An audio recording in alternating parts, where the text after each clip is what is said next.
Hey everyone, and welcome back to the Rest Day with Jack Haig. In this episode, I'm in Tenerife in the Parador Hotel doing a pre-Dauphiné altitude camp with the team, and I took the opportunity to sit down with my teammate Matevž Govekar, an up-and-coming Slovenian cyclist. We go through his first couple of years as a professional, what it was like transitioning from under 23 into the World Tour. We talk about him being a celiac, which I think is actually something quite interesting and not really spoken about that much in professional sport. And we also talk about altitude camps. He's done two of them, one in Livigno, one in Tenerife. We compare the two and just have a good general discussion. Secondly, I want to thank everyone for all the really nice feedback I had on the solo episode I did. And thank you to everyone who messaged me, reached out, whether that was through Instagram, the Discord channel, or other forms of contacting me. And please, if you have any more ideas or want to hear me talking about anything else specific, please reach out and let me know. All I want to do is improve these and make them better for you guys. So the more feedback I get, the better they can get, and the more you guys can enjoy them. Anyway, I hope you enjoy this episode and talk to you guys soon.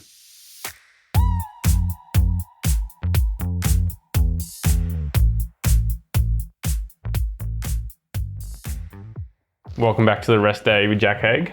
I'm currently at the top of Mount Teide in Tenerife with Matevž Govekar. Welcome. Thank you for having me. How do you pronounce your name, actually? It's Matevž Govekar. It was kind of close. No, it was pretty good. Not only are you the first person to request to be on the podcast, you're the first person that I've needed to double record a podcast with because of a corrupt audio file. So I feel as though I'm really getting into podcasting now because I've had a corrupt audio file. So let's try and make this one better than the first one we did. Now, we're currently on a rest day, the same as we were last time 3 days ago. We're on a rest day, so it's very appropriate for the podcast. I wanted to jump in and give a bit of a background. How old are you? 24. How many years have you been professional? This is my second and a half. So you turned professional in 2022, but in the middle of the year, in June. Yeah, that's correct. And you started off your cycling career mountain biking? Yeah. Do you do any World Cup racing, actually? I did some World Cup racing, mostly in under 23, first 2 years. Yeah. I think I also did some Junior World Series, but it's not always connected to the real World Cups. So you might have separated events, but I rode some events like Novo Mesto, which is pretty popular, and Lenzerheide and some more. Yeah, no, pretty good World Cup. Any notable results? Yeah, I don't know. Maybe my top result in under 23 was around 40th place, which is not really good, but okay, for first year was okay. I also started off mountain biking. And then you went continental with Tyrol or pro-continental? So first 2 years I was still in some local club, not Conti level. I did some like this, how you call them, many regional races in Italy. And then for the third year I joined Tyrolia. And you did a year and a half in Tyrol? Year and a half in Tyrol, yeah, that's correct. Now, there's been a really big rise in Slovenian cycling with Primož and Tadej. Has that influenced the younger generation of Slovenian cyclists around your age or maybe even younger in any way, making cycling maybe more popular or more of a mainstream sport? Yeah, definitely. I'd say at the moment, cycling is definitely the main sport in Slovenia. For me personally, it also was it started to be really, really attractive. Like I was mountain biker, and then you see like these really good guys on the road, and you actually start to believe. Like I did some racing in these regional small races, and okay, I saw I'm pretty like fast and stuff like this, and then you slowly start to think like, oh, maybe I could also try. For sure it boosts the confidence, because I think in the end you also now get more noticed, like as a Slovenian rider. If you do good in small races, you can quickly make a jump to higher level. And before, I'd say okay, we always had some World Tour riders, but now it's also the general, like we have in our team, I'd say a lot of people that work in cycling. There were also people that work in cycling before, but they were more spread across. And now it's also like there's some people behind it that are taking care of and looking at young guys, which maybe before was not so common. Yeah, and is there anything that happened in Slovenia? Like, did the Slovenian government start putting more money into developing younger riders, or is there anything in particular that happened that you think helped lead to the rise of Tadej or Primož in Slovenia? Or has that sort of come maybe after those guys have become good and it's got more recognized? Yeah, I think this is like in cycling community in Slovenia, a big, how you say, topic in whether it's a product of... whether it was reactive? Yeah, reactive, or it's just a little bit of luck. I'm also not on like, okay, I have opinion. For sure, this generation that is now cannot be repeated in like, especially with Tadej and Primož. But there is a system that works. I'd say you have this, like a lot of races for juniors in Slovenia. And then in recent years, I would also say that they the boost of junior categories, they do a lot of races in World Cups for them, and which I didn't do a lot because I had like in under 23 all this Corona stuff, and for me it was much different. But also on the other side, I made a jump really quickly because I became very attractive. I did some good results, and was also this what's in the end a little bit of benefit to how I made the step to World Tour. Do you think people around your age really suffered in those critical years of under 23 when we had the coronavirus and some of the lockdown? Because, like you said, you missed out on some sort of maybe critical races. And even one of the soigneurs that we have in the team, who's also Slovenian, he was saying that because he basically didn't get to race for a year and a half, almost 2 years, because there was no under 23 racing, that it was very hard to make that step from under 23 to the World Tour or just to a pro continental team. Did it affect you a lot? Yeah, I would say maybe I was more lucky that maybe generations that were a year or 2 years older than me, because then immediately when racing started again, they needed to perform. There was no like they had maybe their last year in under 23, and then you really are on the last moment to make something. And I still had like 2 years in which I could prove myself, but I missed quite some racing, I'd say, like also the usual big races of like Tour de l'Avenir or Val d'Aosta, or also like all the Belgium classics. I never raced them, so like when I was jumped to World Tour, like I did the classic campaign and I didn't have the clue, like you know, I didn't know the area or nothing. Yeah, like you didn't do the under 23 version of Roubaix or under 23 version like of Flanders.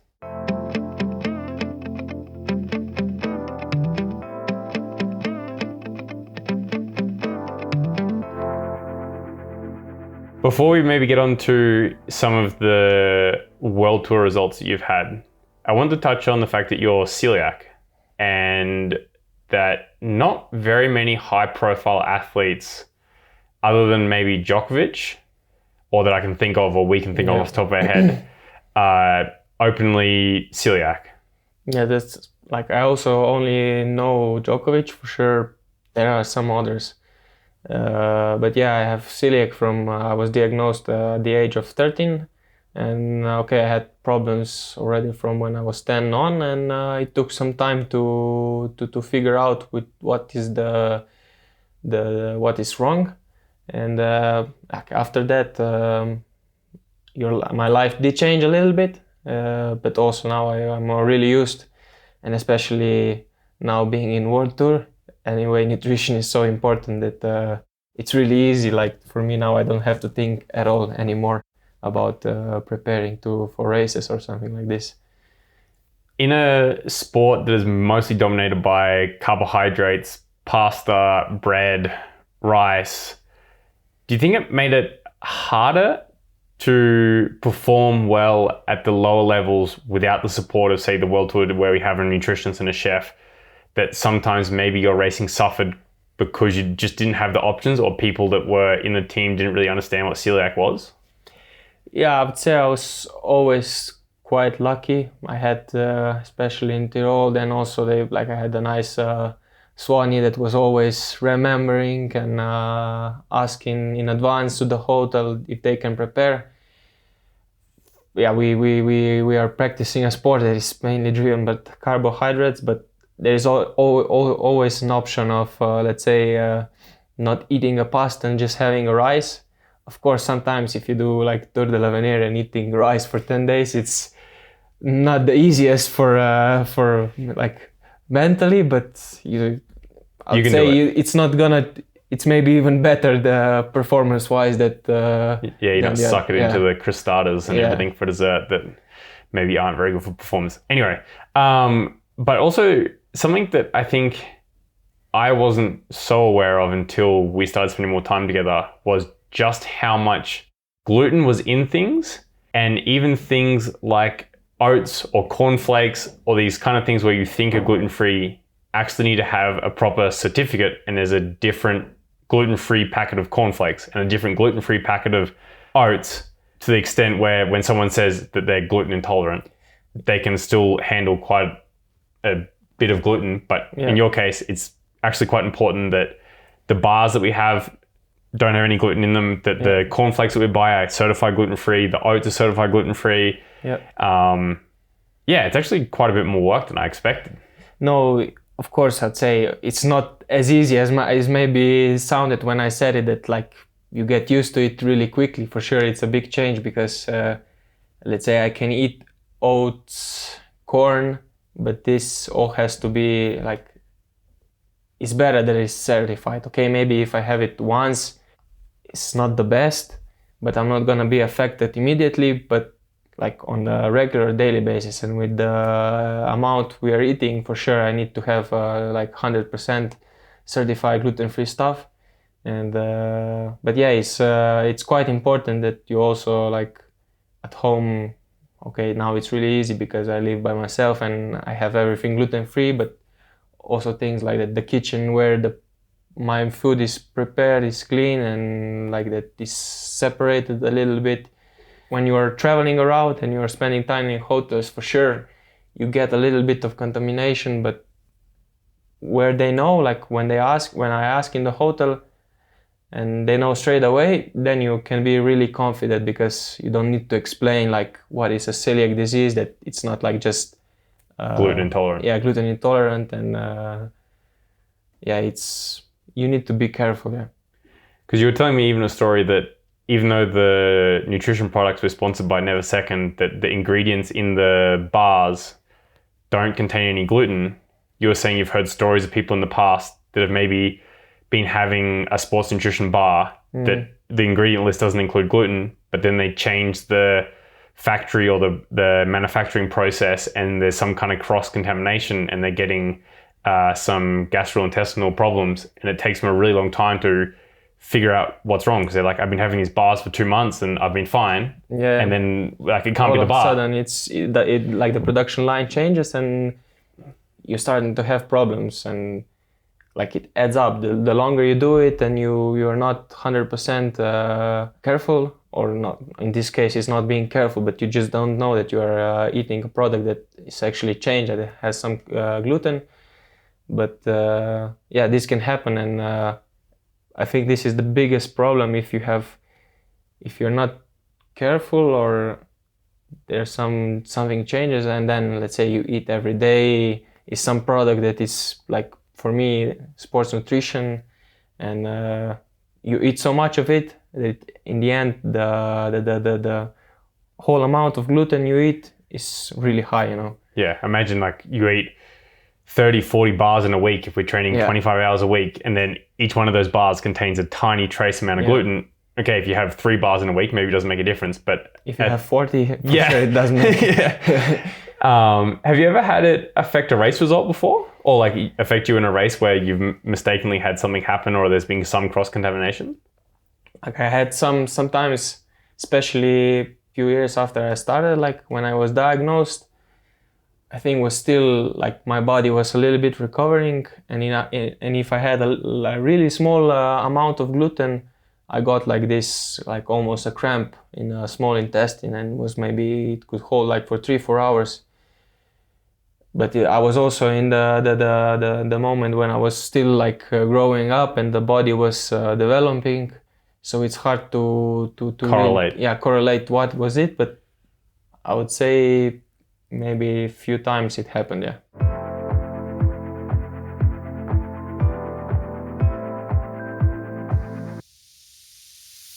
All right, moving on from the celiac. We're currently on an altitude camp that is mostly designed around preparing for the Tour de France. And some of the riders here will go directly to Criterium Dauphiné or Tour de Suisse. You're actually here preparing for Unbound. Unbound, yeah, and also then Swiss. And then but Swiss. I'm here preparing for Unbound. Maybe we just touched a little bit on Unbound, because I think some of the listeners will be quite avid gravel riders and probably follow the Lifetime Grand Prix in America. Now, it's pretty rare that any World Tour cyclist does one of these Lifetime Grand Prix.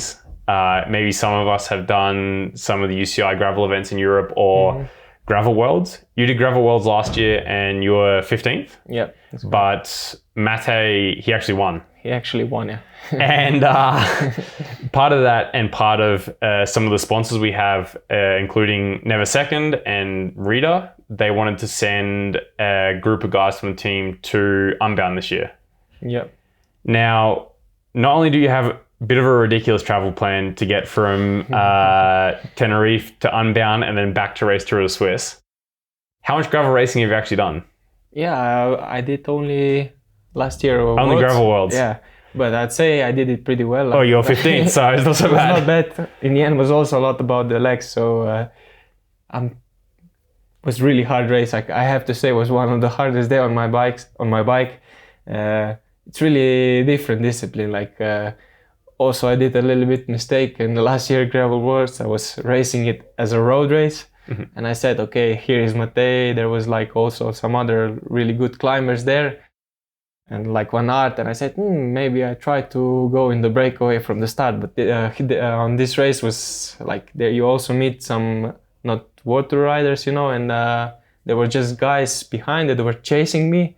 And this was their last effort, they were pushing and chasing me for 10 minutes. And then they swung off and the race for them was finished. They didn't understand like why I was going in front.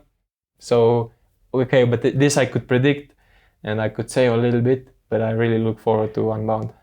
Because it doesn't follow the traditional road race sort of format where you have maybe a hard start, there's a breakaway form, the main peloton sits up, goes a bit easier, then you start chasing down the breakaway and then it becomes a sprint. It seems like it's more of a steady state sort of war of nutrition and see who can basically do the highest average power for the length of the race. Yeah. I probably should have done some more research about what Unbound actually is. How much do you know about it? I only know it's 200 miles long, which is 320 around kilometers now. I think it's really long. So I'm also a little bit scared, but let's see how it will feel.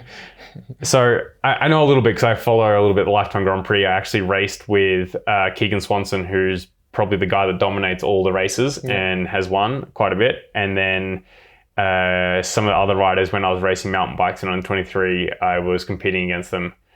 And I think last year Keegan did it in just under 10 hours. Yep. And it's majoritively sort of flat, fire trail, double track sort of terrain. Has the team put any, or have you put any work into maybe trying to decide what equipment you're going to use, or that hasn't really been thought about yet? I don't know. I know the bikes that we are going to use are the new like Merida celiacs. Last year in Worlds, I used just the endurance model of Merida Sculptura. I would probably imagine we're going to run on some faster tires. But so far we did, I don't know, we didn't really get I was also not, I'm here on Teide, so I'm not asking mechanics like what's the real plan. I think Matej is in charge of this, as he is most of the time also really into like performance, and he knows what to do. So yeah, I'll just go for a nice vacation to America. All right, going back to where we are right now in the Parador Hotel in Tenerife. For me growing up, this was a bit of a maybe sort of semi-mythical place, because I sort of watched some of the documentaries that Team Sky filmed around Bradley Wiggins preparing for the Tour de France when Team Sky got built. And at that time, I remember that the riders saying there was no Wi-Fi up here, that it was super isolated, there was no other cycling teams here. Sometimes I've been in this hotel and it feels like half the peloton's living here. But this year, in this particular time of year preparing for Dauphiné, it seems like most teams are choosing to go to Sierra Nevada, and we're just here with Ineos. What's your experience been so far? I have to say I really like it so far. This is my second altitude camp. I did one last year in July in Livigno, and yeah, for sure it's a little bit different than Livigno, because you really are on the top of mountain, and if you want to go to the nearest city, is you like a 1 hour descent with the bike, and then you have to climb back 2 hours. Yeah, I like it. I was not so much aware of this hotel before, because I was not really into road cycling. And you're probably the generation behind me that maybe didn't see so much of this. To put a little bit of context, I think the Parador Hotel is around 2,100 meters, and Livigno is about 1,800, depending on where you're staying. Yeah. And then the other unique thing about being on Tenerife is it's a volcano part of the Canary Islands, which is Spanish, but it's just off the coast of Morocco. So not only are we able to ride at 2,200 meters, we can also descend all the way down to sea level, essentially. Yep. And then you have one hell of a climb back to the hotel. And there's maybe like 3 different ways to get up, and it's about maybe 2 hours climb total. Yeah, I mean, this is the tricky part. Like, I have to say, always when you finish a ride, you say, "Oh, it was not that bad." You know, this yesterday we did more than 6 hours, and actually in the end, 6 hours it passed really quickly, the whole training. Once you arrive at the foot of the climb with 4 hours, and you know that the climb is more than 2 hours, yeah, you need to like get into it. But like, if there is a big group like yesterday, we had some nice chat, and then the time passes pretty quickly now. I really enjoy these types of training camps in particular, because the training group is quite small. We have just 6 riders here, and we have 6 staff, I think. Yeah. And you really get to start to build relationships with some of the other riders, and also just the overall environment I really enjoy, because everyone is here wanting to get better and wanting to get the most out of the training camp. And it's a little bit more relaxed to an extent than, say, like the December or January preseason training camps. Definitely, yeah. Where like you have all of the team, you're trying to do all this media stuff, there's always things going on, and here it's just quite focused work. And like you were saying before, you're super isolated at the top here. Like, to the closest store, it's 45 minutes to an hour drive away. But I kind of like it. It's quite peaceful and nice. Yeah, also for me, like I would say, like when you do these big training camps in January and December, I always struggle a little bit, like on the rest day, then you need to spend the whole day in the hotel room. But here, I don't know, it's not a big difference. You know, I'm not doing anything like more exciting in the afternoon, except this podcast. Thanks. No, but I don't know, it's just, as you said, it's less hectic. There's less people, and you can also, like, whenever you go to breakfast, lunch and dinner, you just know who you're gonna meet, and you also, you build a bit more relation.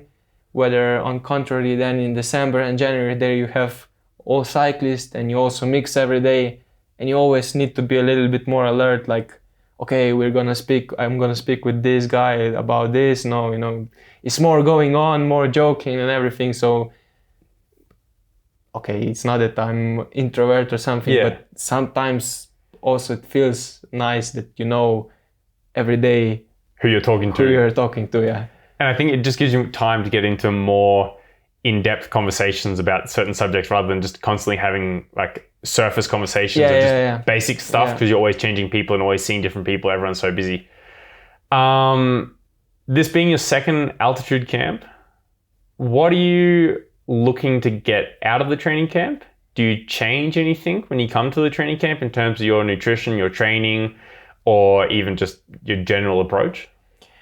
I'd say I was really happy that I was invited, like, not to come here, because this is originally like Tour de France preparation, but there was one spot left. Like, there was originally 5 guys to come here, and to have one more guy here with double rooms doesn't make a big change, and it's nice for training as well. It's nice for training as well, and also I think for my development, and especially after I do Tour of Swiss, which I think is pretty hard, like some stages, and I hope I'm gonna do this plan like well, that I'm not gonna get over it. Like, I heard many riders talking to me like, go take it slowly on the altitude and don't overdo it, otherwise you can also have a month of rest. So I didn't change a lot, but I don't know, in the end I came up in quite good conditions, even though I was a little bit sick after Frankfurt. But I was just relaxed, like enjoyed coming here. Maybe this is also like, I did one altitude camp, now I already knew what to expect. So yeah, I think it's quite good for your development as you go through your professional career. You'll start to do more and more altitude camps, and you'll just start to learn a little bit more what works for you, what doesn't work for you, and just get that experience of how to get the most out of a altitude block, because everybody responds differently to training and nutrition. And then when you start adding in an extra element of sleeping at altitude and extra stress, it's even a little bit more complicated, and it definitely does take time to figure out what's good and what isn't.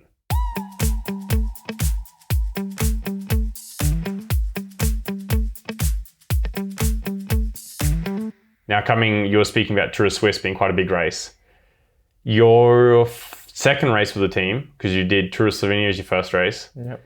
Second race was Vuelta a Burgos in 2020, and you won a stage. Yep.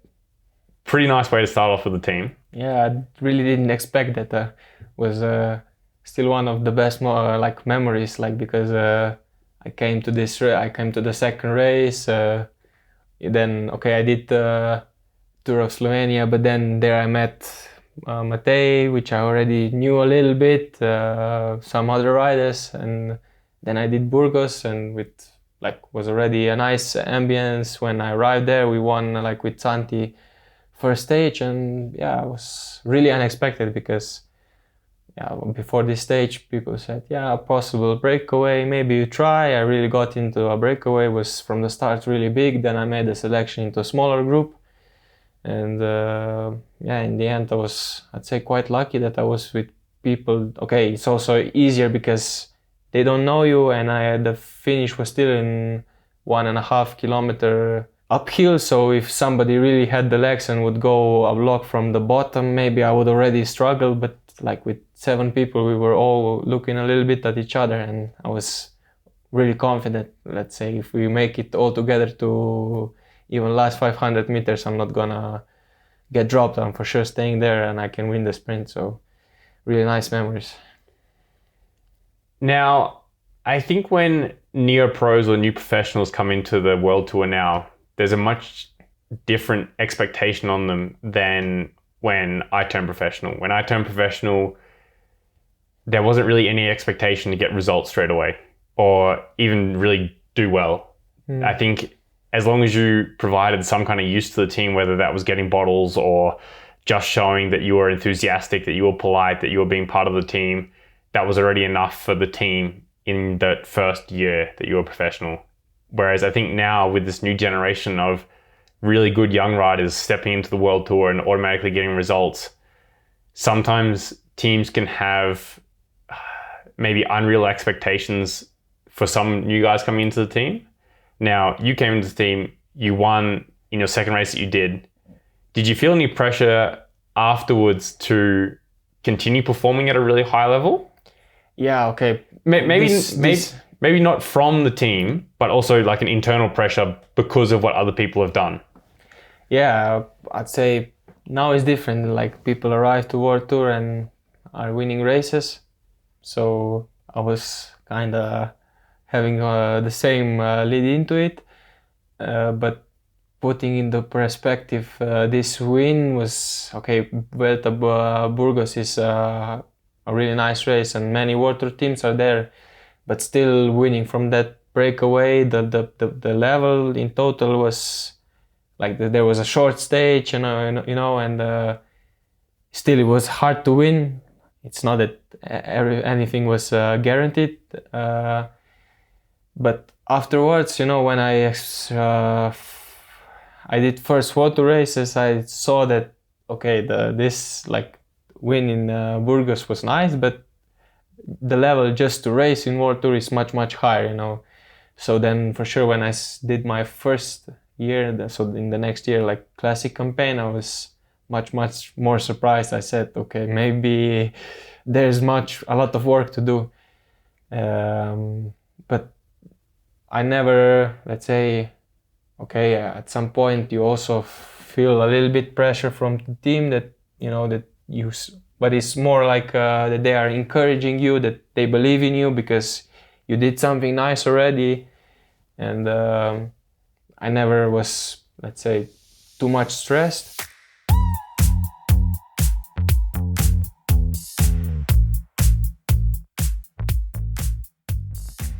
We were talking about Vuelta a Burgos, and afterwards I was asking you about Criterium Dauphiné, which you did in 23. And that was kind of the first maybe big result you had at a World Tour level, where you were fifth in the stage behind Christophe Laporte.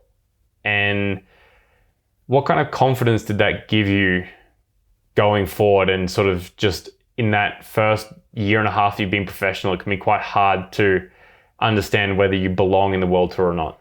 Yeah, for sure was a really nice moment after like the first year and experience the real World Tour level. It came at the right moment to give me a little bit of like boost to feel that okay, I can actually race, do something, yeah,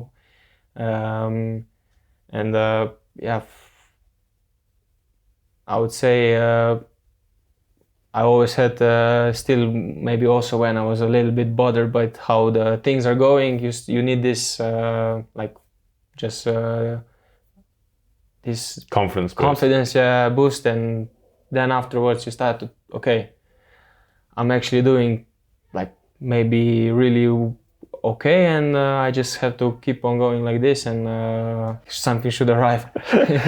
I also had a similar thing when I turned professional, where I basically did the first 6 months of my first year pro doing only World Tour racing, and I went from Criterium Dauphiné to Tour of Slovenia, and I had this massive sense of relief that I got a result after basically spending 6 months getting my head kicked in and wondering whether I belong in the World Tour. Being able to get that one result to sort of give you the confidence to say that, maybe I do belong in the World Tour and maybe I can be a professional cyclist. Because for myself, I was questioning whether I could be a professional cyclist or not in that first 6 months of my World Tour career. Now, another big milestone for any neo pro is their first Grand Tour. You did Vuelta a España last year. Yep. Did you have any fears or maybe expectations from a Grand Tour? A few days before the race, I realized I'm gonna do a 3-week long race, so I was a little bit scared, like, it's 3 weeks, many things can go well, but then also you can have a bad day, and you can be out of the race. So I did maybe doubt a little bit whether this happened or nothing, but I said, okay, I can go day by day. I started well already with the first road stage, was in around Barcelona. It was really slippery. I was waiting for Santi, and then we started to chase back, and I think I got really, really unlucky because I slipped on the bike and it was a straight road. And I think Santi was really lucky behind me that he didn't crash, but I think it was like some oil on the road, and I got a few stitches in the elbow. So after that, I'd say, okay, I got one top 10 result. It was not like, I was expecting a little bit more, no? There was 4 sprint stages. I was expecting to get maybe at least top 5 one time or 2 times.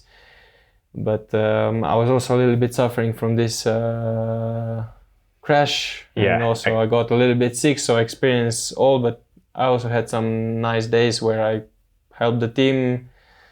And in the end I finished the Vuelta, and it's also already quite a nice achievement. Yeah, not only is the Grand Tour hard, but when you crash on stage 2 or stage 1, it makes it a whole lot harder. Now, a lot of people talk about feeling quite different once they've completed a Grand Tour, and especially their first Grand Tour. And you talk about people having like quote unquote Grand Tour legs. Did you find that anything in your body or your fitness or anything changed after that Grand Tour? And then did you find the pre-season next year to feel any different? I think the pre-season of next year was definitely, I started, maybe when I really started training was not big difference, but I really got a nice boost, like maybe 3 weeks into training. I was already like really quite good, fit. like really fit. I also did a Tour of Croatia after Vuelta, but I wouldn't say I really got the Grand Tour legs. I definitely was climbing well, but the whole race was not, I would say, hard enough that I was always feeling that we could go a little bit harder. And then only the finale was really explosive, and there I suffered because I would say the whole day was not as hard, and some, like the people that didn't do well, that they just arrived to the finale and you needed 20 or 30 minutes, a really good effort, and that was it. So, but yeah, for this year, I definitely feel in some perspective of training and racing a difference, and yeah, it adds a little. Now, before we wrap up here, you also had a couple of good results at the beginning of this year in Tour of Antalya. Yeah. That's also point 1? Point 1, yeah. Point 1 race. So that also gives you a bit of confidence going into the season. But then you do the Classics campaign. Yeah. Now, I've never done one of the Flemish Classics campaigns, but from everyone that I've spoken to, I hear good and bad things, and I mostly hear about how hard it is. This is your second time because you did it in 23 and now you're doing it this year. How much better was it coming into this season, sort of knowing what you're getting yourself into?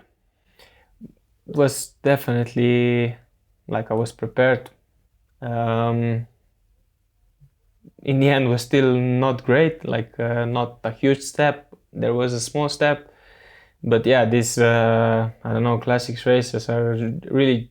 It's not that I'm more like now complaining. It's how it is. I'm happy that it's like this. That the racing is real, but also like now races are really hard, and I don't know. Okay, winning a stage in Tour of Antalya was nice. But the stage in Antalya finished where the real classics just kick off with the same effort we did in the Tour of Antalya, where we like the whole stage was not easy. It was really hard, like really long climb, and we did pretty good pace. But like putting into perspective is a classic race where I finished and I won the small band sprint. From there on, you start to race and you need to do it for another 120 kilometers. And yeah, this is a big gap, I'd say, to get this endurance or just to make this mental step also.